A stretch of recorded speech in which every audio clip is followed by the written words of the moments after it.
这是韩国真实发生的连环杀人案，被害者均为落单的女性，最大的71岁，最小的不过14岁。凶手的作案手法令人发指，每一位受害者都饱受摧残致死。他为了抓捕猎物，常常会猫在角落几个小时，直至猎物出现，他就会瞬间将其扑倒，然后将猎物活活折磨致死。故事发生在1986年的韩国华城郡，阴暗潮湿的排水渠里躺着一具全身赤裸的女尸，她的手脚被牢牢绑死，身上已经爬满了蚊虫。从现场的痕迹来看，她是被凶手活活折磨致死的。警察老朴接手了这起案件，然而就在他调查期间，又一具女尸被人发现。女人名叫香淑，是镇上数一数二的美女，她的手脚同样被反绑着。如此相似的作案手法，不得不令人怀疑这两起案件的凶手是同一个人。但那时候的吃瓜群众法律意识浅薄，一心只想看热闹，没等警察取证，案发现场就被破坏了。幸运的是，老朴回家后，意外从妻子口中得到了一条重要的线索：烤肉店家的傻儿子光浩经常偷偷跟踪受害者，而且香淑被害那天晚上都还跟过。老朴立即找到光浩，一向行事粗鲁的老朴自然不会好好跟他说话，而是用他们引以为傲的拳打脚踢伺候。但光浩就是不承认自己杀人。为了尽快破案，老朴决定伪造案发现场的证据。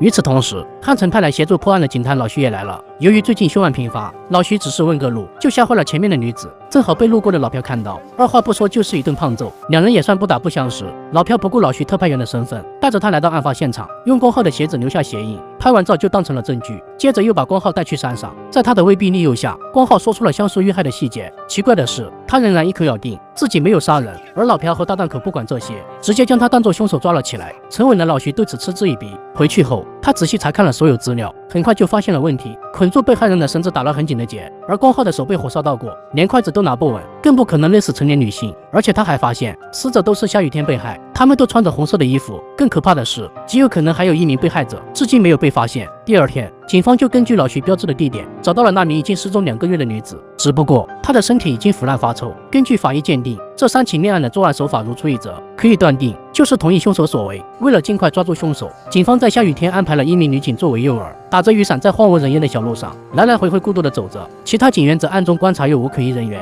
让他们没想到的是，小镇的工厂外面，一个给丈夫送伞的女人已经被凶手盯上了。阴冷刺骨的雨夜，女人去给丈夫送雨伞，突然一阵口哨声从旁边的水稻田传来，女人慌张地四处寻找声源，那随风摇曳的水稻好像在提醒她赶紧跑。女人也感觉到了危险，立马朝着工厂的方向跑去，可没跑多远，一个黑影突然从水稻田里窜了出来。第二天，警方在树林边发现了女人的尸体，作案手法和前几起一模一样，凶手也没有留下任何线索。而令人疑惑的是，受害者并没有穿红色的衣服，案子再次陷入僵局。晚上，老朴3人来到案发现场调查，却意外等到一个变态的男子来到案发现场。就在3人要抓捕时，变态男突然发疯似的逃跑，3人一路紧追，变态男跑进矿场，混入了人群之中。还好老朴心细眼尖，一眼就认出了变态男。审讯中，变态男始终不肯承认自己是凶手，而他的一句口供却引起了老徐的注意。学校的厕所内有一个发疯的女人，老徐立即来到学校，在一名老师那里得知，那个女人现在坐在对面的山上，她经常在上面哭泣。老徐来到山上，在这里他见到了那个哭泣的女人，女人见到他非常警惕，一下子躲进了屋子里。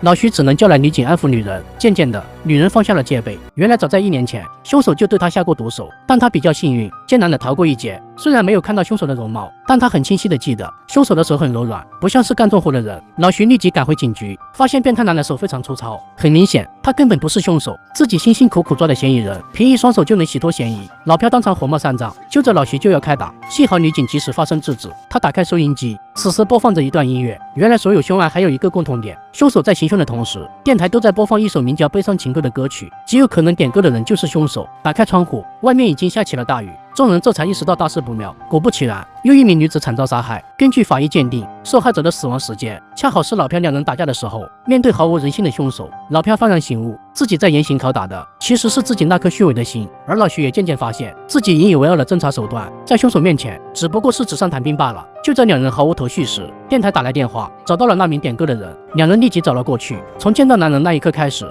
老徐就断定他是凶手，因为他具备了一切嫌犯的要素。首先是个退伍军人，有很好的体力和耐力，其次是他的手非常细腻，跟幸存者说的很像。最重要的是，男人说昨晚自己一直在家听广播，但他却不知道广播最后的节目是什么，只是一味强调自己不是凶手。见男人如此嘴硬，老徐开始展开心理攻势，他播放着那首悲伤情歌，嘴里不断说着凶手作案时的心态。渐渐的，男人开始愤怒了，却被莽撞的搭档一脚打断。事后，老朴和老徐开始回忆整个案子。当说到傻子光浩时，老徐突然想起来，他怎么会知道香淑被害的细节呢？如果他不是凶手，唯一的可能就是他亲眼目睹了整个犯罪过程。2人急忙去找光浩。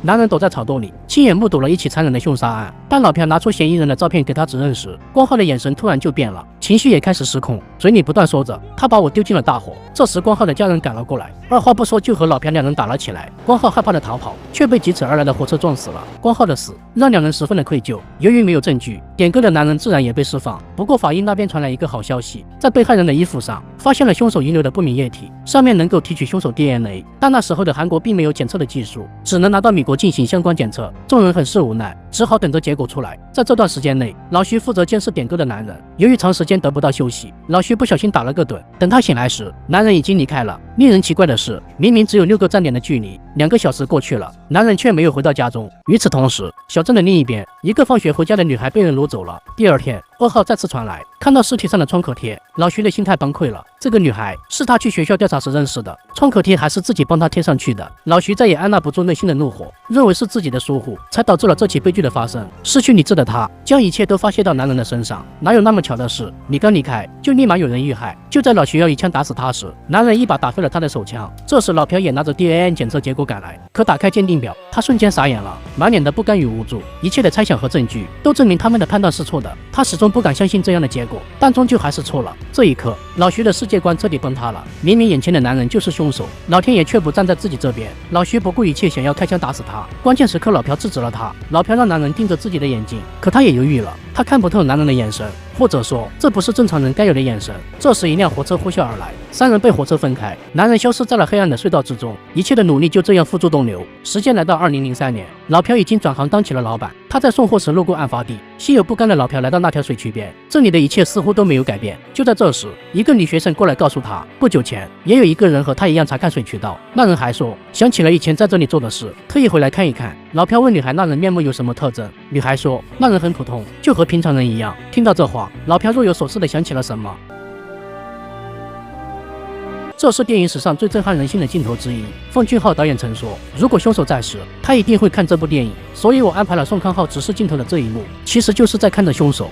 直到2019年，一场跨越33年的漫长等待，终于迎来了最终结局。经过新一轮的 DNA 对比，华城连环杀人案的真凶身份得到确认。令人想不到的是，这名凶手却因为其他案件被判无期关押在监狱中，难怪后来凶案就再也没有发生过。这也证实了那句话：正义或许会迟到，但永远不会缺席。在这33年的漫长等待中，有着不少优秀影视作品聚焦此案，其中最令人震撼的莫过于这部2003年大导演奉俊昊拍摄的《杀人回忆》，推荐大家去看看原片。好了。